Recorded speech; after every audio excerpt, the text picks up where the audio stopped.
Cô Win. Lại là cô nữa. Win đã bảo bác Pha gọi mình là gì? Chỉ Win thôi. Đúng vậy, cứ gọi là Win. Nếu cứ gọi cô, tôi, mọi người trên đảo sẽ thắc mắc tại sao chúng ta lại xa cách như thế. Bác Pha, giúp tôi chút.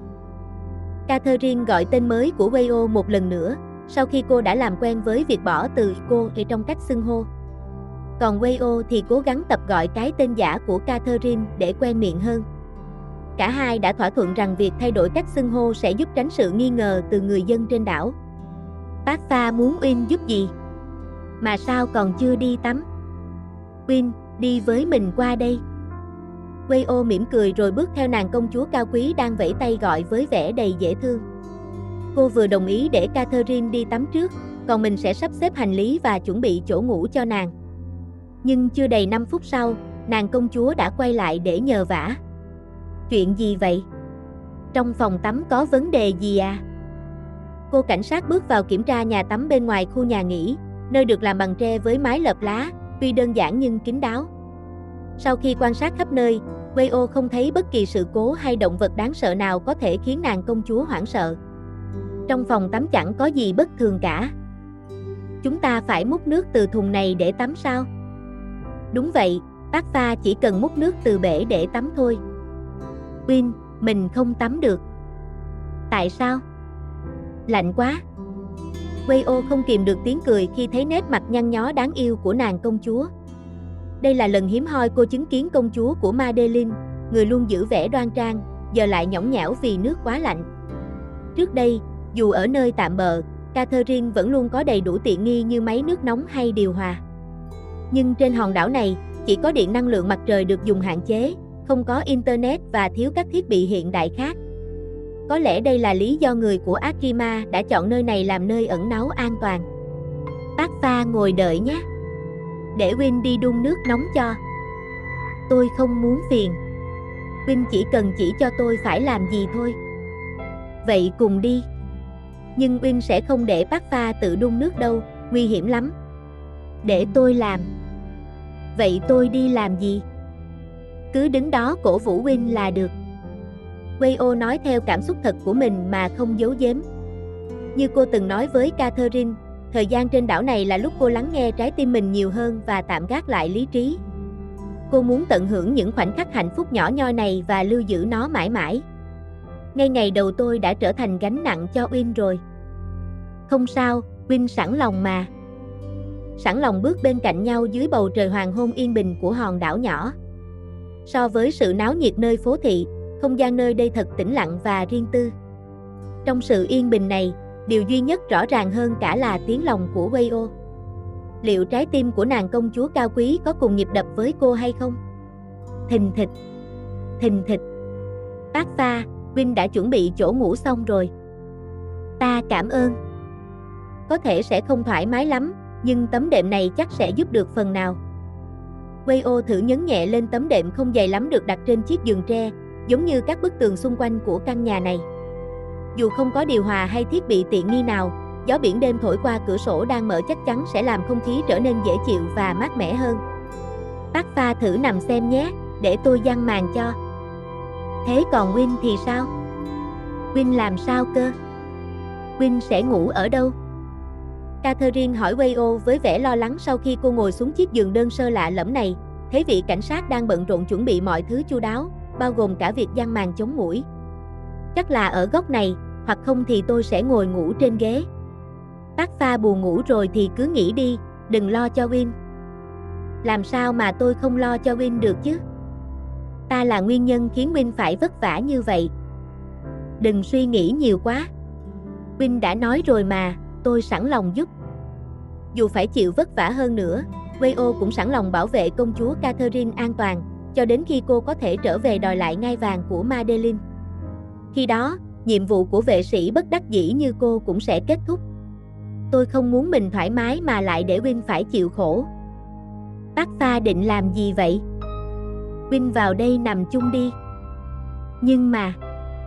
Wayo lặng người, hoàn toàn bối rối khi Catherine mời cô lên nằm chung giường một cách tự nhiên.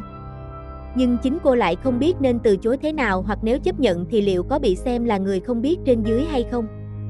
Tôi cho phép. Nếu Win ở ngoài cả đêm, chắc sẽ bị muỗi hút máu hết mất.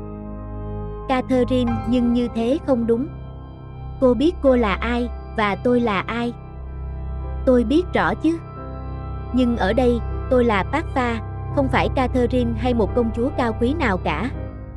Cô cũng biết mà, cô đã nói muốn trở thành Win, phải không? Hay cô quên mất rồi?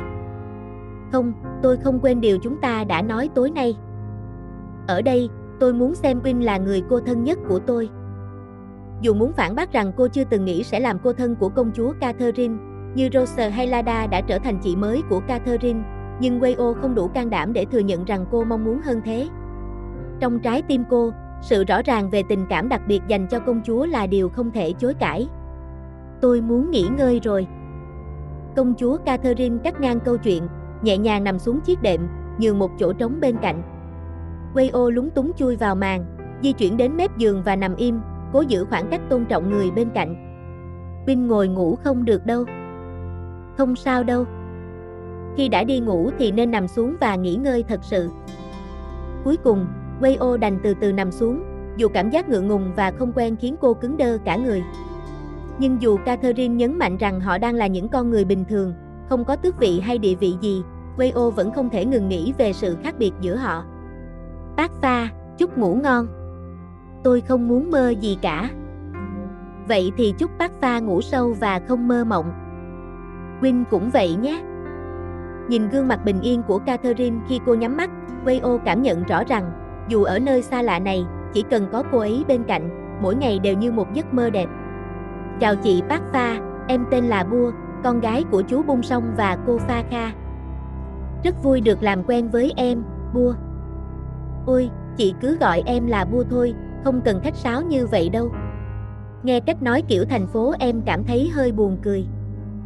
Dù sao thì cũng cảm ơn em nhiều nhé, Bua. Ăn xong chị sẽ rửa bát rồi mang trả lại nhà em. Chị không cần vất vả vậy đâu, chị Win. Ăn xong cứ để đấy cho em. Nếu chị Win cần gì thêm thì cứ bảo em nhé.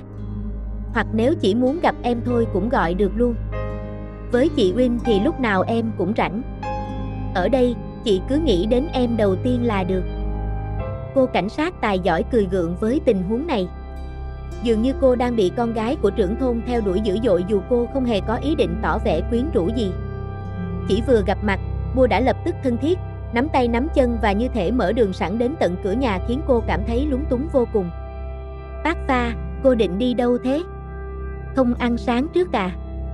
Em xin phép nhé, Bua. Chị Win đừng quên hẹn tối nay ở nhà em nhé. Để chị trả lời em sau nhé.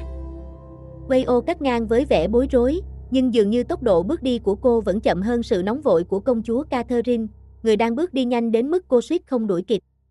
Khi cô chạy theo kịp thì Catherine đã chuẩn bị đi tắm và thay một bộ đồ mới. Pada, cô định đi tắm à?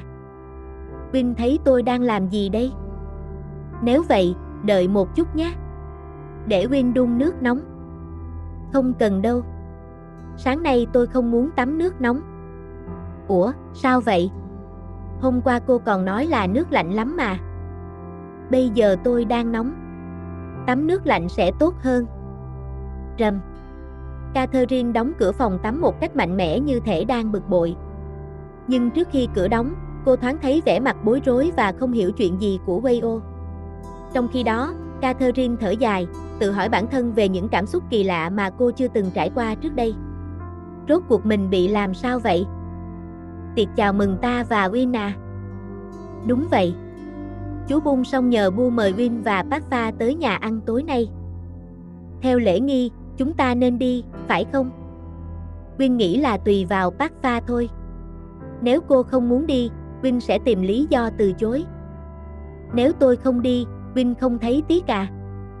Wayo lắc đầu ngay khi nghe câu hỏi. Cô tiếc gì chứ? Thực ra, không đến bữa tiệc còn tốt hơn vì cô có thể ăn tối riêng tư cùng với Catherine giống như bữa sáng hôm nay. Không hề. Sao Win phải tiếc chứ? Vì nếu tôi không đi, Win sẽ không được gặp. Thôi, tôi đồng ý đi. Được rồi. Nếu bác Pha đồng ý, tối nay chúng ta sẽ đến nhà chú Bung Song. Catherine gật đầu đồng ý mà không nhắc đến chuyện cô suýt buột miệng. Dù sao, đó cũng là chuyện cá nhân và quyết định của Wayo.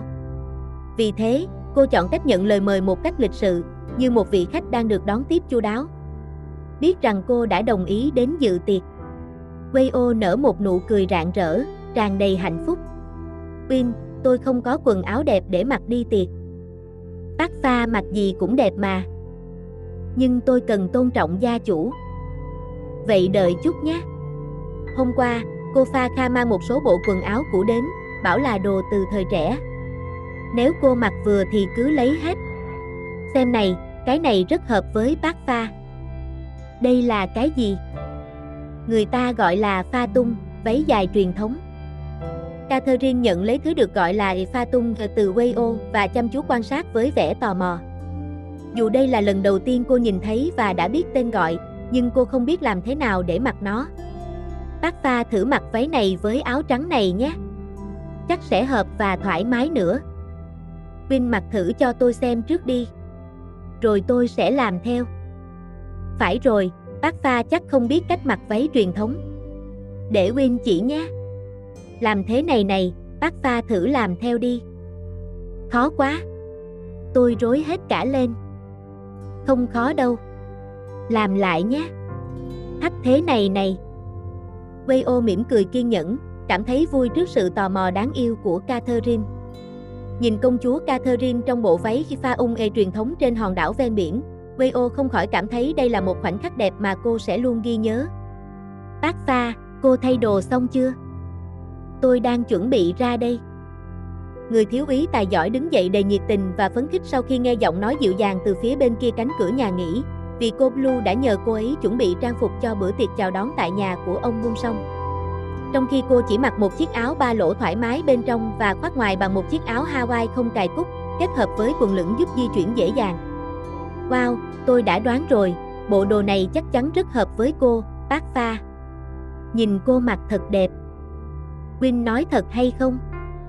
Thật chứ. Người đẹp mặc gì cũng đẹp, giống như người ta nói móc treo đẹp thì treo gì cũng đẹp. Ta cảm ơn nhiều. Catherine nở một nụ cười nhẹ nhàng sau khi nhận được những lời khen không ngớt từ Win khi thấy cô lần đầu mặc chiếc váy sa rông kết hợp với áo trắng có nơ nhỏ phía trước và tay áo phồng nhẹ. Đây là lần đầu tiên trong đời cô có cơ hội mặc váy sa rông, và chiếc áo này được cô Rose chọn mua cho, nói rằng mặc vào sẽ trông đáng yêu như búp bê. Chúng ta đi luôn được chưa, bác Pha? Nếu không, cô Bu có thể sẽ đi mời lần thứ 2 mất. Gương mặt xinh đẹp của Catherine bỗng trùng xuống khi nghe câu nói tiếp theo từ Win. Có lẽ cô đã quên đi điều quan trọng mà mình từng bàn với cô Lada ở Hu Hin, rằng sở thích của Win là điều cô không nghĩ đến việc tìm hiểu hoặc can thiệp. Nhưng những lời khen của Win có lẽ chỉ là những lời nói đùa miệng hoặc sự ngọt ngào tự nhiên của cô ấy mà thôi. Có thể Win không chỉ khen mình để khiến cô ấy dao động, mà bất kỳ ai xinh đẹp cũng có thể nhận được những lời khen tương tự. Vì vậy, cô không nên để tâm đến những lời nói ngọt ngào của người này. Tự nhiên nhé, Win và bác Pha. Thực ra không chỉ hôm nay đâu, hai người có thể đến ăn tối tại nhà tôi bất cứ ngày nào. Ở đây chỉ có 3 người, bố, mẹ và con gái, có khách đến ăn chung cho vui cửa vui nhà. Chúng tôi cảm ơn lòng tốt của ông Bung Song. Không cần khách sáo đâu, bác Pha. Ở đảo này chúng tôi sống thoải mái lắm, chỉ có chưa đến 20 gia đình thôi. Mọi người ở đây giống như một gia đình lớn vậy. Catherine ăn tối tại nhà ông Bung Song, nơi chuẩn bị rất nhiều món ăn để đón tiếp họ, khác hẳn với những bữa ăn cô từng trải nghiệm trên đảo này. Nghe nói sau đó còn có cả món tráng miệng và đặc sản nổi tiếng. Win, ăn xong rồi ra ngoài đi dạo một chút nhé. Vâng, ông Bung Song. Người thiếu úy tài giỏi trả lời một cách dễ dàng khi nhận ra ông Bung Song có thể muốn báo tin gì đó về công việc. Và thực tế, bữa tiệc này có lẽ chỉ là một cái cớ của ông, người duy nhất trên đảo hiểu rõ tình hình, trong khi vợ ông và cô con gái dường như không hề hay biết. Bố định dẫn Win của con đi đâu vậy? Người lớn cần nói chuyện riêng, con lúc nào cũng tò mò như thế. Cô bác Pha, Win sẽ quay lại ngay nhé. Catherine gật đầu đồng ý trước khi nhìn Win đứng dậy đi cùng ông Bung Song. Nhưng khi cô vừa quay lại, cô đã thấy Bu vội vàng ngồi xuống cạnh mình, tận dụng ngay cơ hội khi chỗ của Win còn trống. Cô Park Pha xinh đẹp. Cô có việc gì với tôi? Bu muốn hỏi một chuyện về chị Win. Cô Bu muốn biết gì? Chị Win đã có người yêu chưa? Hoặc có thích ai chưa? Nếu có thì Bu sẽ rút lui. Nhưng nếu không thì Bu sẽ tiến tới, vì chị Win đúng là gu của Bu, như ý trung nhân xuất hiện trên đảo này. Tại sao cô lại hỏi tôi? Tôi nghĩ cô nên hỏi Win trực tiếp, như vậy tốt hơn. Nhưng cô thân với chị Win mà. Ai dám hỏi trực tiếp những chuyện như vậy chứ? Hỏi người gần gũi nhất sẽ tốt hơn. Thế nào, chị Win có ai chưa? Park Pha, cô sao vậy? Không khỏe à? Win, tôi thực sự không biết. Tôi chỉ mời cô Park Pha uống một ly thôi, nhưng cô ấy đã như vậy rồi. Cô Paga đã cho Park Pha uống rượu thuốc à? Chỉ một ngụm thôi. Nhưng sau khi Park Pha uống xong, thì liền đổ bệnh như thế này. Win sẽ đưa Park Pha về nghỉ ngơi. Để Bua giúp chị Win nhé. Không cần đâu, Bua. Người của chị tự lo được. Có lẽ vì lo lắng và quan tâm đến người trông có vẻ không được khỏe, Wei-o không có thời gian suy nghĩ để nói chuyện nhẹ nhàng với người ít tuổi hơn. Lời cắt ngang dứt khoát của cô khiến Bua không dám bước lên giúp đỡ hay làm phiền nữa, chỉ còn cách để Wei-o dìu đỡ thân hình mảnh mai, mềm mại của công chúa. Catherine quay về nhà nghỉ một cách riêng tư. May mắn là nhà nghỉ của họ không quá xa. Thêm một chút nữa thôi là tới nhà rồi. Cố gắng chút nhé, về tới nơi sẽ được nghỉ ngơi. Đầu tôi đau quá, muốn nôn. Cô Belu. Wei-o vô thức gọi cái tên mà cô luôn cố tránh nhắc đến, rồi vội vàng đến bên giúp xoa lưng cho người đang chịu đựng cơn nôn nao do tác dụng của rượu thuốc. Dọc đường, Catherine không ngừng tỏ ra mệt mỏi, và Wei-o cũng chưa biết chuyện gì đã xảy ra để công chúa chấp nhận uống rượu thuốc mà bà Paga mời. Cô tự nhủ sẽ hỏi rõ ngọn ngành khi Catherine tỉnh lại và sức khỏe khá hơn. Cô Wei-o, tôi không chịu nổi nữa. Nôn rồi mà vẫn chưa khá hơn sao? Cô Blue, nói cho tôi biết, cô thấy thế nào lúc này? Tôi bị bà Paga đầu độc. Cái gì? Trong ly đồ uống đó là chất độc giống như của Grace. Đôi mắt sáng trong của Wei-o mở to kinh ngạc trước khi cô giấu đi nụ cười nhẹ bên khóe môi vì cảm giác bất lực. Đây là lần đầu tiên cô thấy một nàng công chúa say rượu. Và thật may mắn khi Catherine say rượu trong sự chăm sóc của cô, nếu không, cô sẽ không thể chịu nổi nếu Catherine đi làm những hành động đáng yêu này với ai khác. Cô Blue thật sự say rồi. Không phải Grace đầu độc cô đâu. Cái bà Paga cho cô uống không phải chất độc, mà là rượu thuốc. Nghỉ ngơi một lát, hết tác dụng rượu là sẽ ổn thôi. Tôi sắp chết rồi. Tôi sẽ chết vì độc tố này.